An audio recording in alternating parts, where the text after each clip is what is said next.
Welcome to Pureil infinite learning mastery. तो आज का हमारा टॉपिक है प्रॉब्लम। कंप्यूटर साइंस या किसी भी कंप्यूटर रिलेटेड फील्ड में जब हम किसी सिचुएशन की बात करते हैं तो कंप्यूटर हर चीज़ को प्रॉब्लम के ही रूप में यानी प्रॉब्लम के ही फॉर्म में देखता है। इसीलिए सबसे पहले हमें ये समझना ज़रूरी है कि प्रॉब्लम क्या होती है। तो चलिए आगे बढ़ते हैं। तो जैसा कि आप देख पा रहे होंगे कि आपके पास दो एग्जाम्पल्स मैंने रख दिए हैं। एक तो है 2+2 क्या होता है, और दूसरे एग्जाम्पल में मैंने रखा है बस लेट है, एग्ज़ाम है और एग्ज़ाम हॉल में आपको टाइम पे पहुंचना है। तो इसमें से आप बताइए आपको क्या प्रॉब्लम लगती है, ये 2+2 या फिर ये बस वाली प्रॉब्लम। आप ऑब्वियसली बोलोगे कि ये बस वाली जो प्रॉब्लम है that is the real problem, क्योंकि वो उसमें हमें सोचना पड़ रहा है, थोड़ा सा डिसीजन मेकिंग करना पड़ रहा है, इसीलिए वो ज़्यादा बड़ी प्रॉब्लम है। तो इससे हमें एक बहुत इंपॉर्टेंट बात समझ में आती है कि प्रॉब्लम तब होती है जब उसका सल्यूशन या प्रोसेस क्लियर नहीं होता। जिसका प्रोसेस क्लियर है वो हमारे लिए प्रॉब्लम ही नहीं है। जैसे 2+2 ये प्रॉब्लम नहीं लगेगी आपको, क्यों? क्योंकि उसका प्रोसेस आपको ऑलरेडी दिमाग में फिक्स्ड है कि हमें प्लस करना है 2 को 2 से बस। पर जब बात आती है बस वाले प्रॉब्लम की तो हमें थोड़ा सा सोचना पड़ेगा कि यार जल्दी जल्दी जाना है, क्या क्या मेरे पास ऑप्शन है, क्या मैं चल के चले जाऊं, क्या मैं कोई ऑटो ले लूं, कैब ले लूं। ये काम हमारा दिमाग नेचुरली करता है, हमें कोई एफर्ट्स नहीं लगाना पड़ता। खुद ब खुद हमारे दिमाग को ये पता है कि हम हमारे लिए क्या राइट है, फास्ट चलना राइट है या स्लो चलना राइट है। हमें टाइम पे पहुंचना है तो हमें क्विक डिसीजन लेना पड़ेगा या स्लो डिसीजन लेना पड़ेगा। ये नेचुरली होता है, हमें कोई एफर्ट्स लगाने की ज़रूरत नहीं होती। पर कंप्यूटर या कोई भी लॉजिकल सिस्टम ऐसा नहीं होता। कंप्यूटर को ना कंटेक्स्ट समझ में आता है, ना लैंग्वेज, ना इंटेंशन। उसे सिर्फ एक ही भाषा समझ में आती है, मशीन लैंग्वेज, 0 और 1 वाली बाइनरी लैंग्वेज समझ में आती है। इसीलिए हमें कोड लिखना पड़ता है उसे स्टेप बाय स्टेप समझाने के लिए, इंस्ट्रक्शंस देने के लिए। और कोड तभी लिख पाओगे ना जब प्रॉब्लम क्लियरली डिफाइन करोगे या समझ पाओगे। तो क्या है वो तरीका जिससे प्रॉब्लम डिफाइन हो जाएगी, आइए देखते हैं।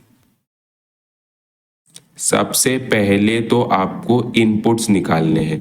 तो इनपुट क्या होता है, ध्यान से सुनना। जो चीजें प्रॉब्लम स्टेटमेंट में ऑलरेडी दी होती हैं, ऑलरेडी अवेलेबल है प्रॉब्लम स्टेटमेंट में, वो होता है input.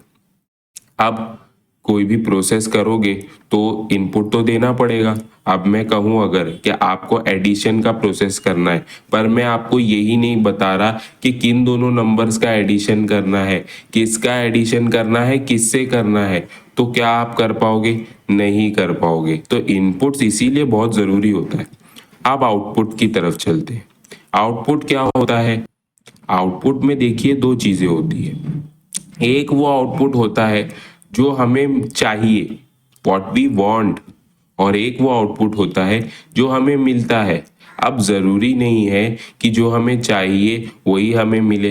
What we want is not equal to what we get, हमेशा ऐसा ज़रूरी नहीं है। तो आपको समझना होता है पहले कि हमें आउटपुट कैसा चाहिए, आउटपुट में चाहिए क्या। आप आते हैं कंस्ट्रेंट्स पे। अब कंस्ट्रेंट्स क्या होता है उसको समझते हैं। कंस्ट्रेंट्स मतलब वो रूल्स, लिमिटेशंस या कंडीशन जिनको तोड़ के एक प्रॉब्लम सॉल्व नहीं करना चाहिए या नहीं कर सकते। तो कंस्ट्रेंट्स को अभी मैं थोड़ा डिटेल में बताता हूँ। तो कंस्ट्रेंट्स में तीन चीजें आती है। अगर एक रूल है कि एग्जाम में कैलकुलेटर अलाउड नहीं है तो ये क्या हुआ, रिस्ट्रिक्शन हुआ कि ये नॉट अलाउड है। अब मान लो कि एक और रूल है जिसमें वो कह रहा है कि एक रफ शीट ही अलाउड है, उससे ज्यादा अलाउड नहीं है, तो ये क्या हो गया, लिमिटेशन हो गया। अगर मान लो एक और रूल है जिसमें वो कह रहा है कि एज 18 से ज़्यादा है तो आप एग्ज़ाम नहीं दे सकते, तो जो 18 से ऊपर वाले लोग हैं वही एलिजिबल होंगे एग्ज़ाम के लिए, और जो 18 से नीचे वाले होंगे वो एलिजिबल नहीं होंगे। तो ये हो गई एक कंडीशन। इन तीनों को मिला के बोलते हैं कंस्ट्रेंट। तो ये सारे के सारे पॉसिबल कंस्ट्रेंट्स आपको आइडेंटिफाई करने ही करने हैं। अगर आपने इनपुट्स, आउटपुट्स और कंस्ट्रेंट सही तरह से आइडेंटिफाई कर लिए तो आपने प्रॉब्लम डिफाइन कर ली। अभी सॉल्यूशन डिजाइन नहीं किया है पर आप रेडी हो प्रॉब्लम को सॉल्व करने के लिए। आप मेरी बात समझ रहे होंगे। अब एक शॉर्ट में बताता हूं आपको मैं कि मैं क्या समझाना चाहता था इस पूरे से। एक शॉर्ट आपको रिवीजन करा देता हूं कि मैथ्स के सम सॉल्व किए हैं आपने, उसमें आप देखते होंगे कि हम गिवन लिखते हैं, टू फाइंड लिखते हैं, सॉल्यूशन लिखते हैं जिसमें हम स्टेप बाय स्टेप सॉल्व करते हैं और उसमें कुछ रूल्स लगाते हैं मैथ्स के, जैसे BODMAS, bracket open, divide, multiply, addition, subtraction. तो ये हम हर दिन करते हैं। तो अगर मैथ्स के एग्जाम्पल से समझे इनपुट, आउटपुट और कंस्ट्रेंट्स को, तो गिवन हो गया हमारा इनपुट, टू फाइंड हो गया वो आउटपुट जो हमें चाहिए, और जो रूल्स जो हम लगाते हैं एक प्रॉब्लम को सॉल्व करने के लिए वो हो गए कंस्ट्रेंट्स, और फाइनल आंसर वो वाला आउटपुट है जो हमें मिला। मैथ्स में आप यही करते हो कि जो फाइंड करना था अगर वही मिला है और उतना ही एक्यूरेट मिला है तो ही आप सम को सही कहते हो, वरना उसको गलत कहते हो। तो यहाँ पे भी वैसा ही है, जो भी आपको चाहिए था अगर वो प्रॉब्लम को सॉल्व करने से अचीव हो गया तो आप प्रॉब्लम को बोलोगे कि वो प्रॉब्लम सही तरह से सॉल्व हो गई है। तो देखो कितना इजी था। अब मैं चाहता तो ये बात पहले ही शॉर्ट में बता देता, पर मुझे डिटेल से आपको इनपुट, आउटपुट और कंस्ट्रेंट्स के मतलब समझाने थे, टर्मिनोलॉजी समझानी थी जो हम कंप्यूटर साइंस में यूज करते हैं। तो इसीलिए मैंने आपको ये स्पून फीडिंग नहीं की। तो एक एग्जाम्पल से टेस्ट करते हैं आपकी अंडरस्टैंडिंग को कि आपको कितना समझा है। ये एक बैंक है, समझ लीजिए ये एक बैंक है, ठीक है। इसको एक मशीन बनानी है। क्या बनानी है? एक मशीन बनानी है अपने कस्टमर्स या क्लाइंट्स के लिए, जो भी बैंक अकाउंट होल्डर्स है उनके लिए एक मशीन बनानी है। तो ये मशीन को प्रोग्राम करेगा कौन? एक प्रोग्रामर। तो वो जाते हैं प्रोग्रामर वन के पास। इस प्रोग्रामर वन का नाम रख देते हैं चिंटू। तो अभी ध्यान से सुनना मेरी बात। ये चिंटू को जाके बैंक अप्रोच करती है और बोलती है कि मशीन के लिए हमें एक प्रोग्राम लिखना है। चिंटू पूछता है कि क्या प्रोग्राम लिखना है, किस बारे में है ये मशीन। तो बैंक कहती है कि हमारे कस्टमर्स को, हमारे जो बैंक अकाउंट होल्डर्स है हमारी बैंक में, उनको ये एक परेशानी आती है कि वो कभी भी 24/7 बैंक से पैसे विड्रॉ नहीं कर सकते। उनको बैंक के टाइमिंग्स देखने पड़ते हैं, बैंकिंग आवर्स देखने पड़ते हैं, और अर्जेंसी के टाइम पे जब कैश की ज़रूरत होती है तो वो विड्रॉ नहीं कर सकते हैं आते। तो हम एक ऐसी मशीन बनाना चाहते हैं जिसमें वो अपनी डिटेल्स डाल के अपने पैसे अपने अकाउंट से विड्रॉ कर सकते हैं कभी भी। तो आज हम इस मशीन को एटीएम के नाम से जानते हैं। तो आइए देखते हैं कि चिंटू इसको कैसे समझता है। चिंटू ने क्या किया है कि इनपुट में उसने पहले तो कार्ड डाला है, तो एटीएम कार्ड में ही हमारी डिटेल्स होती है। फिर उसने अमाउंट डाला है, जो कि सही बात है कि मशीन पूछेगी तो कि अमाउंट आपको कितना निकालना है अपने बैंक अकाउंट से, तो वो कैश जो विड्रॉ करना है वो कैश कितना है अमाउंट, वो तो पूछेगी ही मशीन। तो वो अमाउंट उसको इनपुट में लेना है यूजर से, तो वो डाला है। अब आउटपुट में क्या आता है? कैश। के आउटपुट में क्या मिलेगा? अगर आप अमाउंट जितना भी डालते हो आपके अकाउंट से उतना कैश विड्रॉ होना चाहिए, तो वो कैश मिलेगा। अगर आपको लगता है कि प्रोग्रामर वन ने इनपुट्स, आउटपुट्स और कंस्ट्रेंट्स को अच्छी तरीके से समझ लिया है तो आप गलत हैं। आपको वीडियो वापस देखने की ज़रूरत है, थोड़ा सा और क्लैरिटी की ज़रूरत है। पर अगर आपको लगता है कि नहीं, इसमें बहुत सारी अभी भी ऐसी चीज़ें हैं जो टेबल में फिल करना बाकी है, उसको लिख के रखिए और एंड ऑफ द एग्जाम्पल में आप खुद ही चेक कीजिए कि आपकी अंडरस्टैंडिंग और जो कंसेप्ट की अंडरस्टैंडिंग है वो मैच होती है नहीं या नहीं। तो अब बैंक वाले जाते हैं प्रोग्रामर टू के पास। प्रोग्रामर टू जो होता है वो थोड़ा सा अच्छा प्रोग्रामर होता है, ऐसा बैंक वालों को लगता है। तो वो उसके पास जाते हैं, इसका नाम रख देते हैं मिंटू। अब देखिए मिंटू इसको कैसे आइडेंटिफाई कर रहा है। मिंटू ने भी प्रोग्रामर वन की तरह इनपुट्स दो ही लिए हैं, जैसे कार्ड और है एक अमाउंट, जो कि सही बात है कि कार्ड से डिटेल्स मिलेगी और अमाउंट वो होगा जितना कैश आपको विड्रॉ करना है, तो उसमें तो कोई गलत बात नहीं है। प्रोग्रामर वन ने भी यही लिया था। आउटपुट्स में आप देखेंगे कि उसने कैश लिया है और लिया है करंट बैलेंस। अब ये करंट बैलेंस क्यों दिखा रहा है? क्योंकि जब कैश आप निकालोगे तो उसके बाद आपके अकाउंट से चीजें माइनस तो होगी। जो कैश आप निकालोगे, जितना अमाउंट निकालोगे, वो अमाउंट सब्ट्रैक्ट तो होगा आपके अकाउंट से। तो सब्ट्रैक्ट होने के बाद वाला अमाउंट यूजर को आउटपुट में दिखाना पड़ेगा कि अब आपके अकाउंट में इतना बैलेंस बचा है, जो कि होता है करंट बैलेंस। तो कंस्टेंट क्या हुआ? कंस्टेंट यानी जो हमारा लिमिटेशन है वो है बैलेंस। अगर आपके बैंक अकाउंट में है 2 रुपए और आप निकाल रहे हो 2 लाख रुपए, तो वो तो पॉसिबल नहीं है, तो वो एक लिमिटेशन है। तो बैलेंस आपका ज्यादा होना चाहिए जितना अमाउंट आपको निकालना है उससे। तो ये कंस्टेंट है।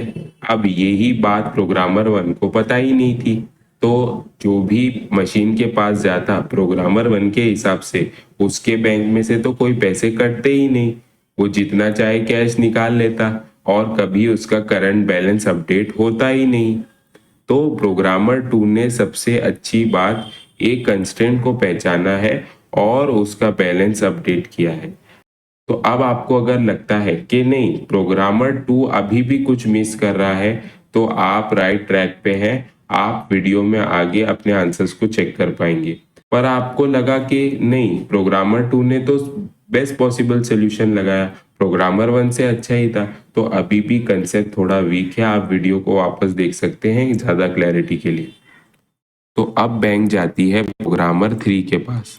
ये प्रोग्रामर प्रोग्रामर टू से और अच्छा प्रोग्रामर होता है ऐसा। तो अब एनालाइज करते हैं प्रोग्रामर थ्री क्या करता है। प्रोग्रामर थ्री ने इनपुट्स में कार्ड लिया है, जैसे प्रोग्रामर वन और टू ने लिया था। अमाउंट लिया है, जैसे प्रोग्रामर वन और टू ने लिया था, और आपको पता है क्या रीजंस थे। पर एक इनपुट पिन भी तो है। अब ये पिन क्यों लिया? ये पिन उसको कैसे पता चला? क्योंकि उसने सारे के सारे कंस्ट्रेंट्स को पता लगाया था। प्रोग्रामर टू ने बैलेंस तो पता लगाया था, पर आइडेंटिफिकेशन के वो अकाउंट आपका है या नहीं है वो कैसे पता होगा? ये तो बड़ा सिक्योरिटी में फ्लॉ हो गया। तो उसका कोई सिक्योरिटी प्रोविजन भी तो होना चाहिए। क्या हो अगर आपका कार्ड चोरी हो जाए? तो चोर आएगा, एटीएम से पैसे निकाल के चले जाएगा, उसको कोई थोड़ी प्रूफ देना है मशीन को। तो ये बात है कि एक आइडेंटिफिकेशन होना चाहिए। तो पिन जो है वो आपका सिक्योरिटी आइडेंटिफिकेशन नंबर है, जिसकी मदद से मशीन को पता चल जाएगा कि हाँ ये आप ही हो, और फिर उसके बेसिस पे ही तो वो आउटपुट देगा कि आपको पैसे निकालने अलाउड है या नहीं, आप इस अकाउंट को एक्सेस कर सकते हो या नहीं। तो इसने करंट बैलेंस तो बताया ही, कैश भी दिया, पर पहले चेक किया कि वो आप ही हो जो कार्ड से पैसे निकाल रहे हो, क्योंकि आपका पिन तो आपको पता होगा ना, किसी और को पता थोड़ी हो सकता है, अनलेस एंड अनटिल आप ना बताओ। तो अलाउड या ना अलाउड ये बताना भी तो आउटपुट में आता है। तो अगर आपने पिन सही दिया तो आप अलाउड होगे, पिन गलत दिया तो आप अलाउड नहीं होंगे। तो ये प्रोग्रामर थ्री ने सबसे पहले प्रॉब्लम को समझा और फिर उसके बाद सोल्यूशन को डिजाइन किया, इसीलिए वो इतना अच्छा सोल्यूशन बना पाया। तो आपका भी अगर सोल्यूशन इससे मैच हो रहा है तो फिर आप एक अच्छे प्रोग्रामर बनते जा रहे हैं और आपको कंसेप्ट सही से समझा है। पर अगर आपको नहीं भी समझा है, आप अब कंफ्यूज हो रहे हो, तो ये एक आपकी स्ट्रेंथ है, क्योंकि जो कंफ्यूज पहले हो जाता है वो और अच्छा है बाद में कंफ्यूज होने से। क्योंकि जब आपको कंसेप्ट एप्लीकेशन का टाइम आएगा तब आप कंफ्यूज नहीं होंगे, क्योंकि आप अभी कंफ्यूज हो चुके हो, आपकी क्यूरोसिटी अभी ट्रिगर हो चुकी है। तो आप कंसेप्ट को सीखने की पूरी सी पूरी कोशिश कर रहे होंगे। इसीलिए एक लाइन को हमेशा याद रखना है, मिस्टेक्स को अवॉइड करना है, प्रॉब्लम को नहीं। अगर हम मिस्टेक्स को अवॉइड करेंगे तो गलतियां नहीं होगी, पर अगर प्रॉब्लम्स को अवॉइड करेंगे तो उनको कभी फेस नहीं कर पाएंगे। तो आइए दूसरे एग्जाम्पल की बात करते हैं। उसमें आपको ये बताना है कि क्या हो सकती है प्रॉब्लम। एक प्रॉब्लम स्टेटमेंट दिया है कि ऑनलाइन क्लास है मेरी, ज्वाइन नहीं कर पा रहा हूँ। क्या प्रॉब्लम हो सकती है? लैपटॉप, इंटरनेट, इलेक्ट्रिसिटी या सभी कुछ। तो मेरा डिवाइस प्रॉब्लम है, या इंटरनेट कनेक्टिविटी का कुछ इश्यू हो रहा है, या इलेक्ट्रिसिटी नहीं है मेरे घर में, या इन सभी में से सबका सब प्रॉब्लम है। अगर आपका जवाब इसमें से कोई एक ऑप्शन है, मतलब आप अभी तक कंसेप्ट को नहीं समझ पाए हैं, कुछ ना कुछ कंसेप्ट में आप मिस कर रहे हैं। क्यों मिस कर रहे हैं? क्योंकि कंसेप्ट में तो मैंने ये सिखाया है कि प्रॉब्लम आपको पहले समझना है, आपको डायरेक्ट सॉल्यूशंस पे जंप नहीं करना है। यही गलती तो प्रोग्रामर 1 और 2 कर चुके हैं। चिंटू जो कि प्रोग्रामर 1 है, उसने तो समझा नहीं, प्रॉब्लम को डिफाइन नहीं किया, तो उसका सॉल्यूशन भी गलत आया। प्रोग्रामर 2 ने भी यही गलती की कि उसने प्रॉब्लम को आधा ही समझा, पूरा क्लैरिटी नहीं था उसके पास भी। और प्रोग्रामर 3 सबसे अच्छा प्रोग्रामर बोला गया क्योंकि उसने डायरेक्ट सॉल्यूशन पे स्किप नहीं किया, प्रॉब्लम को पहले अच्छी तरह से डिफाइन किया, उसके इनपुट्स आउटपुट्स और कंस्ट्रेंट्स को समझा। तो यही तो बात है आपको करनी है। और इससे क्या समझ में आता है कि ये जो प्रॉब्लम स्टेटमेंट आप देख रहे होगे ये थोड़ा सा अधूरा है। इसमें से आपको लग रहा होगा कि यार इनपुट्स आउटपुट्स और कंस्ट्रेंट्स निकालना मुश्किल हो रहा है। चलो इनपुट्स निकल गया, ऑनलाइन क्लास है तो उसका लिंक होगा इनपुट। आउटपुट आपका होगा कि ऑनलाइन क्लास ज्वाइन करना है, तो ऑनलाइन क्लास ज्वाइन हो गया तो वो आउटपुट।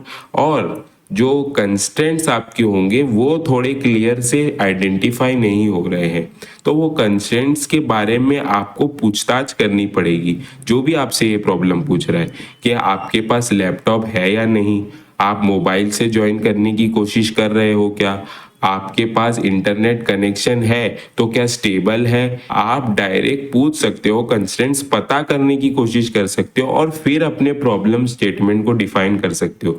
तो ये जो प्रॉब्लम स्टेटमेंट है वो कोई प्रॉब्लम स्टेटमेंट नहीं है, क्योंकि ये आधा अधूरा है। आप जो प्रॉब्लम स्टेटमेंट बनाओगे अपने रिसर्च से, अपनी पूछताछ से, वो problem statement correct problem statement होगा।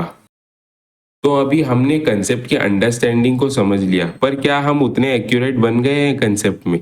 इसको टेस्ट करने के लिए मैंने एक एआई गेम प्रॉम्प्ट बनाया है।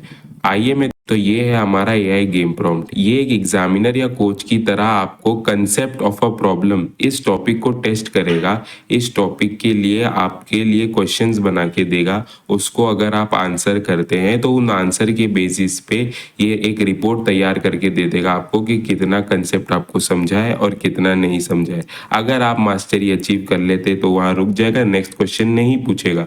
पर अगर आपके कंसेप्ट में कुछ भी वीकनेस होगी तो पहले वो वीकनेस को हाईलाइट करेगा और फिर एक नेक्स्ट क्वेश्चन आपको पूछ लेगा, जो कि और डिफिकल्ट होगा और हार्डर होगा, जिससे आपकी क्यूरोसिटी ट्रिगर हो रही होगी। तो आज के वीडियो के लिए इतना ही, and always remember what you seek is seeking you.